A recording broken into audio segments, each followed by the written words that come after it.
Welcome student. आज हम देखते हैं चैप्टर नंबर 11 एंटरप्रेन्योरशिप, उद्यमिता। देखिए, उद्यमिता जो शब्द है वो एक तरह से बिजनेस जो शब्द है यानी व्यवसाय जो शब्द है उसी का एक तरह से दूसरा रूप है। ठीक है, बस अंतर इतना है कि बिजनेस जो शब्द है वो बाकायदा एक तरह से इसका सेकंड स्टेज कह सकते हो। ठीक है, और जो एंटरप्रेन्योरशिप है वो व्यवसाय का पहला स्टेज कहा जा सकता है यानी प्रथम स्टेज कहा जा सकता है।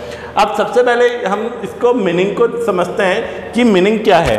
देखिए, एंटरप्रेन्योरशिप यानी उद्यमिता, इसका जो मीनिंग है वो सबसे पहले देखते हैं कि the ability to bear risk, यानी सबसे पहले उद्यमिता का क्या हम लोग यदि इसका मेन पॉइंट में अर्थ निकालें तो वो क्या होगा, बियर रिस्क यानी जोखिम को सहन करना, of establishment a new enterprise. आप किसी भी नए उद्योग को या उद्यम को आप लगाते हैं तो उसमें आपको सबसे पहले आपकी जोखिम को वहन करना आना है।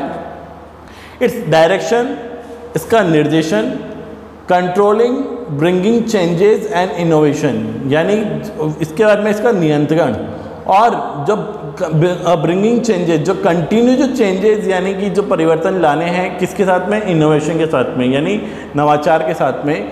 क्रिएटिविटी, इसके अलावा इसके अंदर क्रिएटिविटी भी आनी चाहिए। क्रिएटिविटी से तात्पर्य है कुछ नया, हमेशा कुछ अलग ढंग से आपका बिजनेस में जब को सोचना या उसके को करना।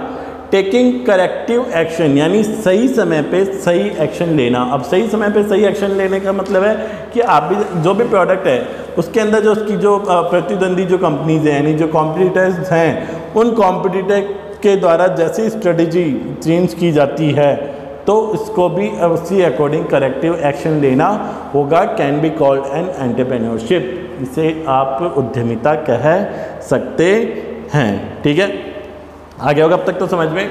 इसमें इंपॉर्टेंट जो बातें हैं वो क्या क्या थी, टू बियर रिस्क, जोखिम सहन करने की क्षमता।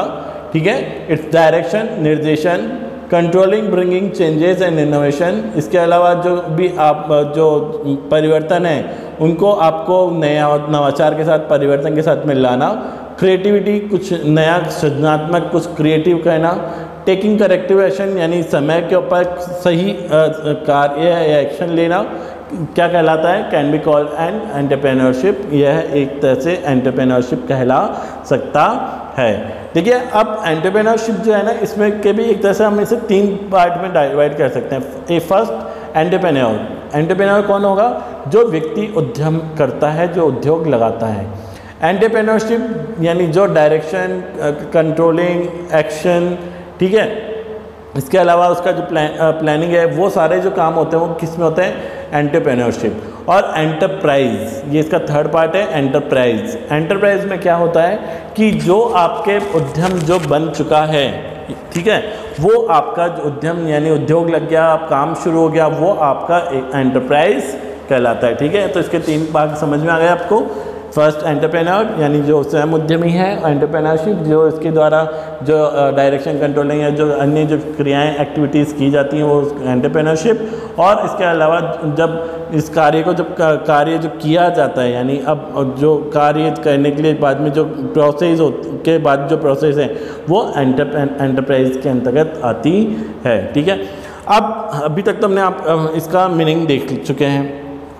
अब हम देखते हैं इसकी कुछ डेफिनेशंस। ठीक है, देखिए डेफिनेशंस भी आपके राजस्थान माध्यमिक शिक्षा बोर्ड यानी आरबीएसई के अंदर जो हैं अलग अलग तरीके से बताई हुई है। तो मैं आपके सामने इनमें से कुछ जो इम्पोर्टेंट जो डेफिनेशंस हैं उनके बारे में मैं आपको बताता हूँ और इसका एक तरह से मैं उसको आपको एंटरप्रेन्योरशिप को समझाने की कोशिश करता हूँ। ठीक है, सबसे पहले तो देखिए वापस यही कि जो मिस्टर प्रोफेसर मुसलमान तथा जैक्सन है, उन्होंने क्या कहा था, वो कहते हैं कि entrepreneurship is the investing and risking of time, money and effort to start a business and make it successful.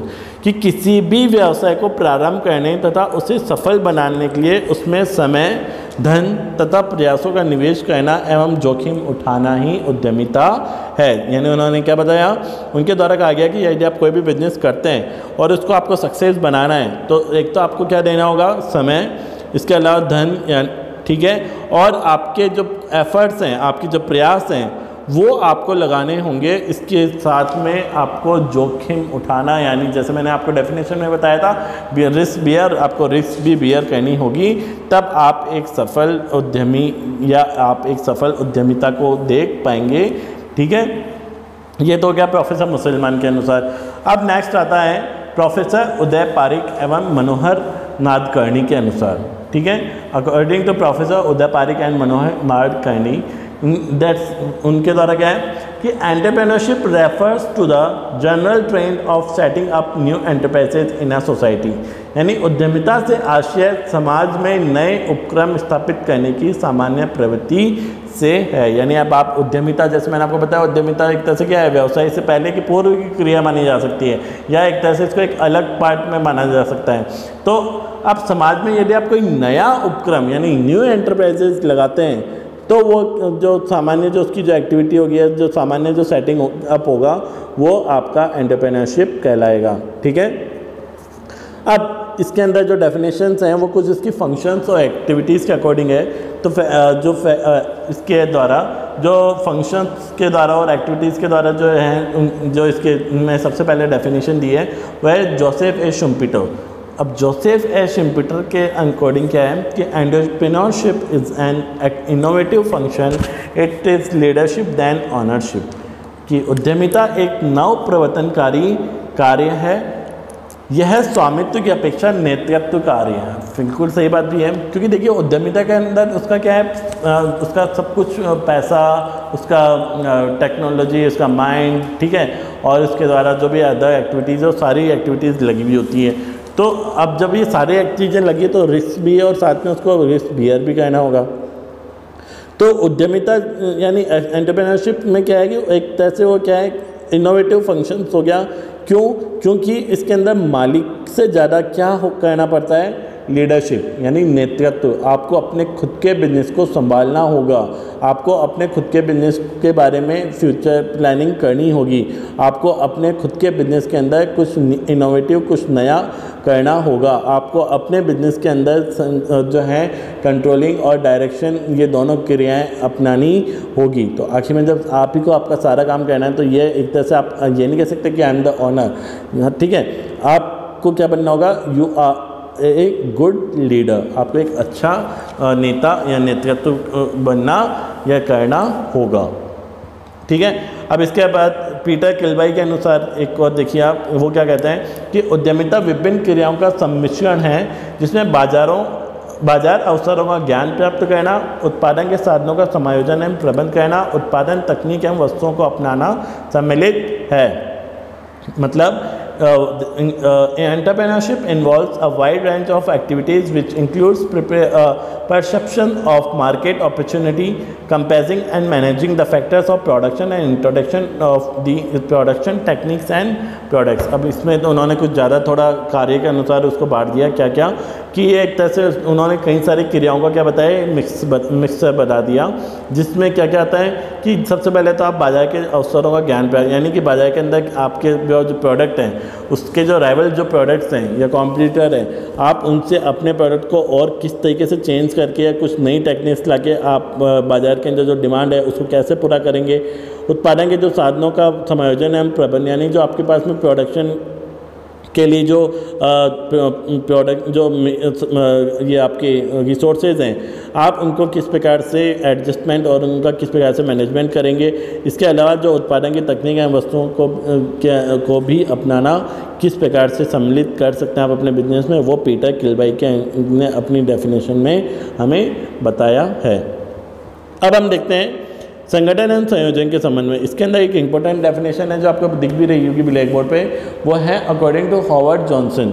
Howard Johnson के अकॉर्डिंग वो बताते हैं कि उद्यमिता 3 मूलभूत तत्वों आविष्कार, नवाचार एवं अंगीकरण का मिश्रण है। Entrepreneurship is a composite of 3 basis elements, innovation, ठीक है, इन्वेंशन, इनोवेशन एंड एडेप्शन। अब देखिए आविष्कार, अब सबसे पहला कोई भी जो प्रोडक्ट है आपको उसके लिए कुछ इनोवेशन, कुछ आविष्कार करने होंगी, ठीक है। इसके बाद में अब वो प्रोडक्ट ऐसा नहीं कि बना के आपने छोड़ दिया, इसके बाद में आपको उसमें कंटिन्यू कुछ नवाचार, कुछ नया भी करते रहना पड़ेगा। एवं अंगीकरण का, इसके अलावा एडेप्शन यानी उसको एडेप्शन भी करना होगा। ये जो तीनों क्रियाएं हैं वो क्या मिलकर क्या बनाती है, एंटरप्रेन्योरशिप।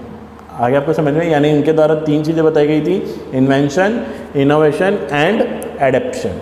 ठीक है, इसके बाद हम देखते हैं एक और, फ्रैंकलिन लिंडसे के अनुसार वो बताते हैं कि entrepreneurship is the anticipating the future requirements of society and successfully meeting these needs with new creative and imaginative combination of resources.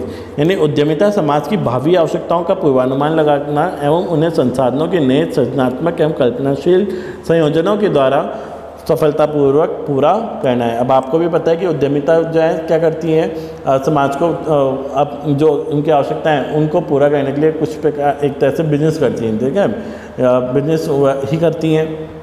तो वो जो बिजनेस है उसके अंदर वो क्या करती है कि जो ग्राहकों की जो मांग है यानी जो डिमांड है उसके लिए वो फोरकास्टिंग पूर्वानुमान लगाती है और कुछ नए सृजनात्मक के साथ और कल्पनाशील यानी कि कुछ समथिंग क्रिएटिव और इमेजिनेटिव के साथ में उस बिजनेस को अपने या उस प्रोडक्ट को जो है पूरा करती हैं समाज के लिए। ठीक है, आगे समझ में।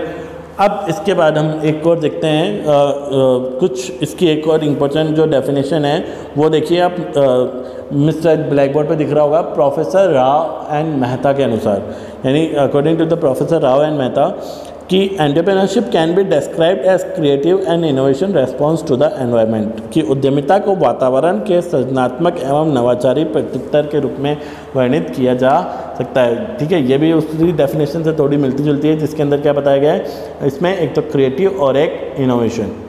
यानी आप जो वातावरण है, अब वातावरण कौन सा है, बाहरी वातावरण की बात करेंगे, बाहरी वातावरण में क्या है, आपकी डिमांड है प्रोडक्ट की, तो उस डिमांड के अकॉर्डिंग जो आप अपने प्रोडक्ट के अंदर किस प्रकार से कुछ नया क्रिएटिव कर सकते हैं।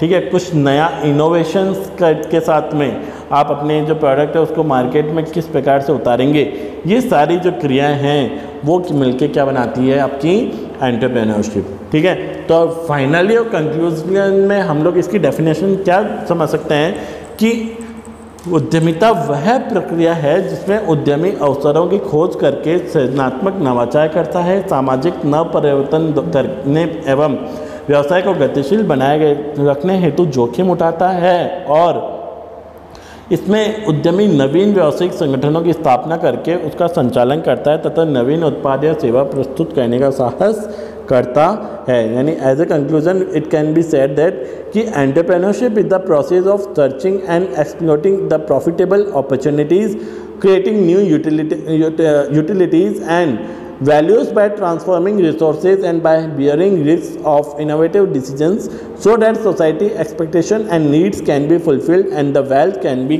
created to mobilize economic growth। ठीक है, आगे समझ में।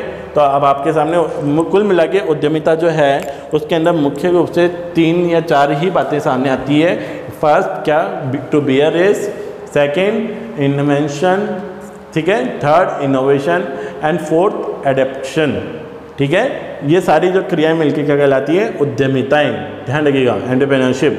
ठीक है, अब जो नेक्स्ट जो लेक्चर होगा उसके अंदर हम लोग इसके कैरेक्टरिस्टिक्स या इसके फीचर्स के बारे में डीपली इसके अध्ययन करेंगे। Thank you.